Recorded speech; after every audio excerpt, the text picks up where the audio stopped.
Hello everyone, চলে আসলাম রকমারি পাকের ঘর থেকে খুব মজার ও এত স্বাস্থ্যকর খাবার নিয়ে। এটা হলো চিকেন জালি কাবাব। দেখেন মাশাল্লাহ কালারটা কত সুন্দর আসছে। আর এটা কিন্তু একদিন করে অনেক দিন রেখে খেতে পারবেন। আমি ফ্রোজেন সংরক্ষণ কীভাবে করে ওটা সহ শেয়ার করেছি। এখানে আমি 5-6 পিস পাউরুটি গুঁড়া করে নিয়েছি আর নিয়েছি চিকেন কিমা। এখানে হাফ কেজির বেশি হবে, প্রায় 1 কেজির একটু কম, 3 পোয়ার মতো চিকেন হবে। যতটুকু চিকেন নিয়েছি আমি তার চেয়ে গুঁড়া করা পাউরুটি কম নিয়েছি। পেঁয়াজ নিয়েছি চিকেনের চেয়ে একটু কম। আদা রসুন বাটা দিয়ে দিলাম 1.5 টেবিল চামচ আদা, 1.5 টেবিল চামচ রসুন বাটা। লবণ দিয়ে দিচ্ছি পরিমাণ মতো। আশা করি আপনাদের ভালো লাগবে। একটু ধৈর্য সহকারে দেখতে থাকেন। অনেক টেস্টি একটি খাবার। টেস্টিং সল্ট দিয়ে দিলাম আধা চা চামচের চেয়ে একটু কম। কাঁচামরিচ 2 টেবিল চামচ, ধনেপাতাও 2 টেবিল চামচ। সব উপকরণগুলি আমি একবারে একটার পর একটা দিয়ে নিচ্ছি। আপনারা একটু দেখে নেন, দেখবেন খুব উপকারে আসবে বা কাজে লাগবে। বাচ্চাদেরও করে খাওয়াতে পারবেন। সস দিয়ে দিচ্ছি 1 টেবিল চামচ। এখানে আমি টমেটোর সসও দিয়ে দেবো, 2 রকমের সসই দিচ্ছি। টমেটোর সসও আমি 1 টেবিল চামচ মতো দিয়েছি। এটা আমি পরিমাণ মতো দিয়ে দিলাম। এটা আপনারাও আপনাদের পরিমাণ মতো আপনি দিবেন। এটা হচ্ছে কাবাব মশলা। আজকে আমার বানানো মশলাটা শেষ হয়ে গিয়েছে, তাই কেনাটাই আমি দিয়ে দিচ্ছি। গরম মশলার গুঁড়াও এই যে দিয়ে দিচ্ছি। 2টা কাবাব মশলা আমি এখানে দিচ্ছি। আর আমি যদি বাসায় বানাই তাহলে আমি যেটা বানাই সেটাই আমি দেই। যেটা কাবাব মশলা আমি বাসায় বানাই থাকি, এখানে আমি 2 রকমের কাবাব মশলাই আমি দিয়ে দিচ্ছি। 1 চা চামচের একটু বেশি হবে। ধনে গুঁড়া দিয়ে দিচ্ছি, মরিচ গুঁড়া দিয়ে দেবো পরিমাণ মতো। যেহেতু এখানে আমি কাঁচা মরিচ কুচি দিয়েছি সেটা বুঝে দিবেন। মরিচ গুঁড়া আমি 1 টেবিল চামচ দিয়েছি। এই যে মরিচ গুঁড়াটা অনেক লাল ছিল, তবে কাশ্মীরি মরিচ না। আর লেবু নিয়েছি এরকম 2 পিস।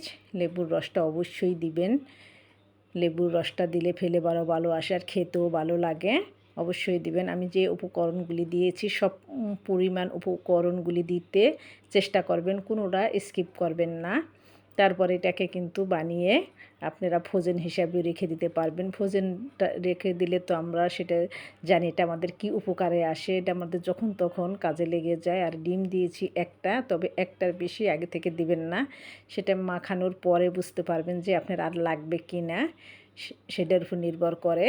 তারপর সম্পূর্ণ জিনিসগুলোর এই যে একসাথে এইভাবে মাখিয়ে নিয়েছি। মাখানোর পরে যদি আপনার কাছে মনে হয় যে একটু নরম হয়ে গিয়েছে, তখন একটু ব্রেড ক্রাম্ব দিয়ে দিবেন। ব্রেড ক্রাম্বটা দিয়ে এইভাবে মাখিয়ে নেবেন, তাহলে আপনার হয়ে যাবে। আর লবণটা অবশ্যই চেক করে নেবেন। চেক করার সময় বুঝতে পারবেন যে আপনার কোনোটা কমতি হয়েছে কি না, বা কোনোটা আর একটু লাগতো কি না, লাগলে ভালো লাগবে কি না, এরকম নিজেই বুঝতে পারবেন।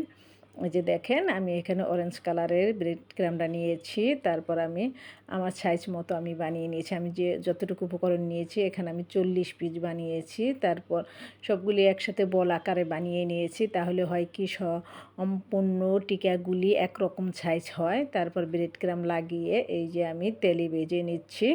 আশা করি ভিডিওটি আপনাদের উপকারে আসবো আর ভালো লাগবে। এইভাবে ভেজে নেওয়ার পর হাফ ভেজে নেওয়ার পরে আপনারা ঠান্ডা করে বক্সে ভরে রেখে দেবেন ডিপ ফ্রিজে। অনেক দিন রেখে খেতে পারবেন। শুধু যখন ডিমে ভেজে নেবেন, ভেজে নেওয়ার আগে বাইরে করে নরম করে নিতে হবে, নরমাল করে নিতে হবে। যেখানে আমি ডিম ভেঙে নিয়েছি 4-5টা, যদি লাগে পরে আবার নিব।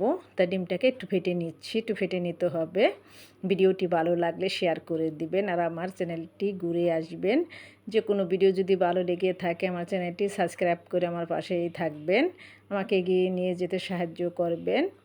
আর যদি সাবস্ক্রাইব করা থাকে তাহলে অসংখ্য ধন্যবাদ আমার প্রিয় ভাই ও বোনদেরকে। যে তারপর আমি ডিমে চুবিয়ে যেভাবে তেলে ভেজে নিব, একটা করে দিচ্ছি ডিমে চুবাবো আর একটা করে তেলে ছেড়ে দিব। বেশ কিছু তেল দিয়ে নেবেন। আমি ফ্রাই প্যানে দিয়েছি।